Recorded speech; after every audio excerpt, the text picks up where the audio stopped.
What's up, guys? It's Drifts and Lives here. All right, so today's episode, I'm going to be giving a little bit of love to the new 740. So if you guys watched the last couple videos, you'll see that I picked this car up for a really good deal. Got it for 200 bucks. It is a full, basically a project car of a 740. It's really dirty. It's been neglected. So today I'm going to be starting out the process of kind of bringing this thing back to life. So I figured I would put a bit of insurance on it and take it to the car wash, because as you guys can see, this paint is covered in just mold and gross stuff. So the whole top of the car is covered in it. So what I'm gonna do is bring it to the car wash, shine it up. The engine bay, I'm gonna give it a nice spray. Actually, I didn't mention to you guys how I got this thing running, because last video I didn't actually get it running yet, but all it was, because you know, that's part of the reason I got the car so cheap, was it wasn't running. So all it was a Hall sensor on the back of the distributor. So in these cars, the 1980s 740s, they had a Hall sensor instead of a crank position sensor. So it's really common for failure because the distributor leaks oil through the seal, and then it messes up just the wiring and stuff in the Hall sensor and stops working. So I put a new one in and the car fired right up, and it actually runs super smooth, so pretty stoked about that. The car's pretty low on kilometers. It only has 230,000 kilometers, so this motor should be in pretty good shape, honestly. But as you can see, it needs a little bit of love. There's a lot of grime, just that kind of thing in the engine bay. So what I'm gonna do is I'll keep the car running while I spray it out, and we'll just kind of shine it up, maybe get some of this grime in here and on top of the engine, and I can see a bunch of rat poop in here and that kind of thing. So before I go though, I want to take out my shop vac and just give this thing a little bit of an interior clean, because as you can see, it's just super grimy.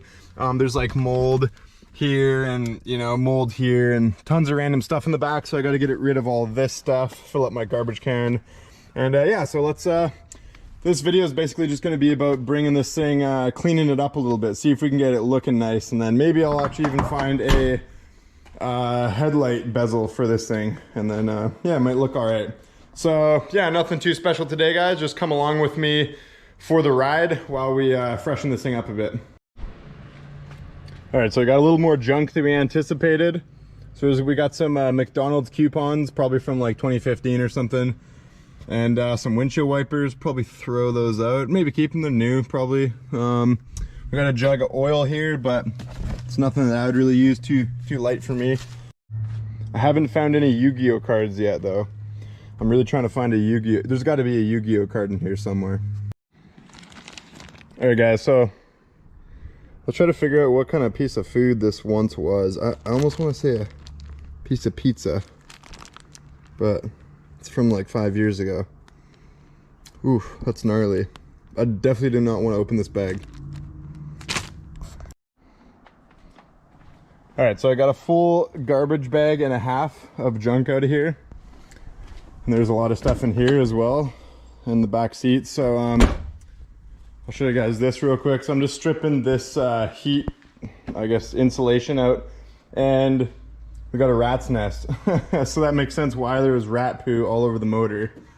So yeah, we're gonna, I usually strip these out, and I never I never put them back in. I just spray sweat sleds right here instead.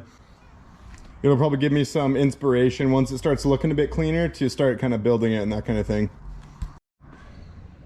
All right, so here's the Yu-Gi-Oh card I was looking for in the car. I found it in the spot where the oh hey, actually I'll show you guys this too. This car has a fold up rear seat, so it's got the child seat that sits up like this. This is probably not safe for YouTube, but what do we got in here? Oh.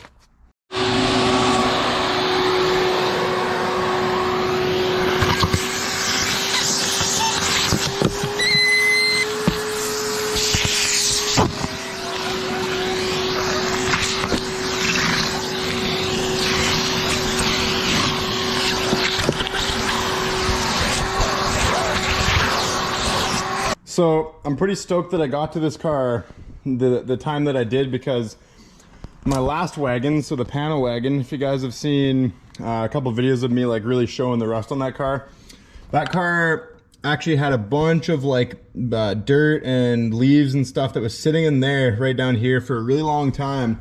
And it actually ate away the whole firewall. And in the panel wagon, there's actually a big rust hole that points right at my feet.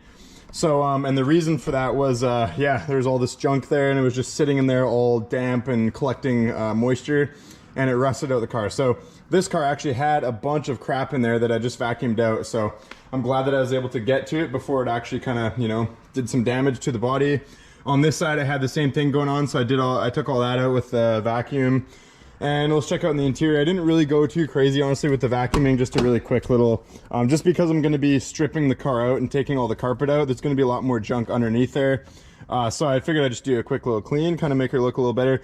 I took the carpet out. I just really wanted to see if there was rust under here, and it doesn't look like there is, which is luckily. I think there's just a small tiny bit starting here, but it hasn't actually gone through or anything. So yeah, let's head to the car wash, guys. Actually, I'll show you how this thing sounds when we start it up here.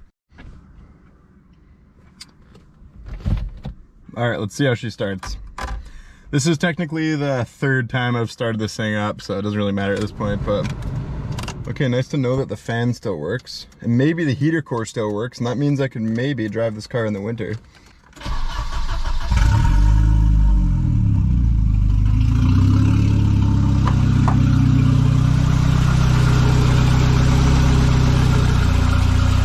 Pretty smooth. It almost sounds like it's got a bit of an exhaust leak somewhere. It could just be valve tick because the oil is really old. Definitely got to do an oil change ASAP. All right, so initial drive. This is actually the first time I've driven this car. It's got some brake issues. It's definitely, the brake pedal's really spongy. I'm gonna assume that it needs all new pads on all fours, and it's got this really gnarly clunk in the wheel, so I assume, you know, it's gonna need ball joints, it's gonna need all that stuff. But what do you expect for a $200 Volvo? So what we're gonna do, guys, is we're gonna head to the gas station, because as you can see, I have no fuel in this thing, and the gas that is in it is like 2 years old, so I think it runs pretty smooth though.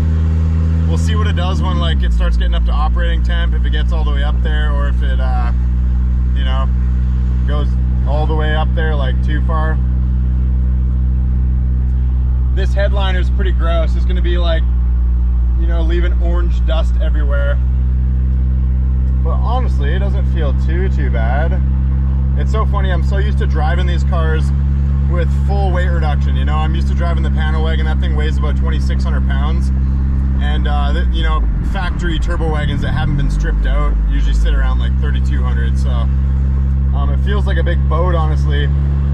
I never drive factory 740s very often.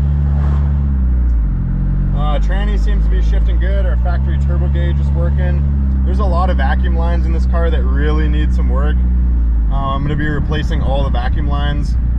But so what the plan is, guys, is because this car is like a running driving car, I'm probably gonna fix it up and make it like a good runner and driver. Probably drive it for the winter because it looks like it actually has a working blower fan, a heater fan. And yeah, I'll slowly kind of just clean it up and get it ready for the day that I eventually want to take all the panel wagon parts and put it into this cleaner shell. But the panel wagon's not done yet, guys. Like, the panel wagon's still a complete car, so I'm gonna be, you know, abusing it and basically drifting it until I crash it and total it. So oh yeah, this gas is old, gross. This motor doesn't really seem to enjoy it very much.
right, guys, so pretty much finished off just giving this thing a nice wash, but I'm pretty much stranded at this car wash because the car kind of shut off. I don't know if you guys noticed that when I was washing the engine bay, the car shut off, and then I waited a little while and it was able to get back running, but I wanted to finish off cleaning the engine bay, and while I was spraying it, the car shut off again, and I accidentally continued, I continued spraying the engine bay, but I left the ignition on and the battery died. So I'm gonna wait for my roommate. He's gonna bring me some jumper cables so I can get home.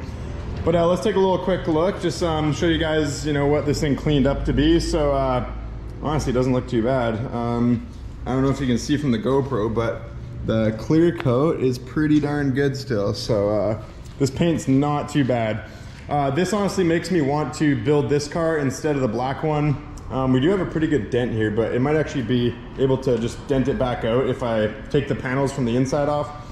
But yeah, if we walk around here, it looks pretty good. There's tons of grime just tucked in behind here. Tons of like leaves and pine needles and stuff like that. So, and it's funny, as I was washing these, there's just like dirt falling out of the bottom. So I'll probably delete these, honestly. I usually do that anyways. So yeah, interior looks good enough for now. So we're gonna once I put insurance on this car, I'm gonna go ham on it and start like stripping everything out of it and that kind of thing. But I know you guys always say like, hey, why don't you make like a clean daily street car? But to me, like even a daily street car should be stripped out, because it's just no fun driving these cars around as in heavy boat form, It's way better to just strip it all out. Then you got a really nice and nimble car. Your brakes don't wear out as fast. All the parts don't wear out as fast, that kind of thing. So anyways, guys, yeah, this engine bay, it looks pretty good. I got all the rat poop out of it, luckily. So hopefully we can get it started back up, and we're gonna drive this thing home. And that's pretty much a wrap up of today's video. So stuff to come for the channel, guys. I apologize. It's been a little bit boring lately. But we're planning on getting going on this car and the panel wagon. I have a tune booked for next week, hopefully. So we're gonna be, with the new turbo and that kind of thing, we're gonna be retuning it, just not really retuning it, but freshening up the tune. We're gonna be doing the E30 mixture like we were before, but the turbo with the billet wheel, we're just gonna kind of freshen it up, make sure the tune's all good. And as you guys know, I put another transmission in that car. So hopefully we can get it out to a drift event pretty soon here. The drift season's almost like over, honestly. I feel like I got out a few times, but not as many as I would have liked to. I feel like my car was always something wrong with it or something was going on. So, but anyways, guys, yeah, lots of stuff. And also the truck, we are going to be filming a sick video. I put a new exhaust on it, so I really want to show you guys that. We'll go do some burnouts in it and that kind of thing. So anyways, like and subscribe for cold, hard Volvo nips. Peace out.